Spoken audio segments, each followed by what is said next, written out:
আসসালামু আলাইকুম ভিউয়ার্স, আপনারা দেখেন মেশিনের সাহায্যে কিভাবে মুড়ি ভাজতেছে। আসলে অত্যন্ত সুন্দর একটি দৃশ্য। এখানে মুড়ি কিভাবে ভাজা হয়, কিভাবে চাউল দেওয়া হয় আপনারা দেখতে পাচ্ছেন। মুড়ি ভাজার দৃশ্য এটি উফুলকি বাজারে অবস্থিত। আপনারা যদি মুড়ি ভাজতে চান তাহলে অবশ্যই উফুলকি বাজারে গিয়ে এইভাবে মুড়ি ভেজে নিয়ে আসতে পারবেন।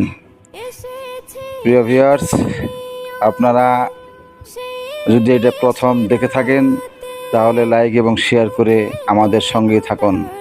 আসসালামু আলাইকুম ওয়া রাহমাতুল্লাহি ওয়া বারাকাতুহু।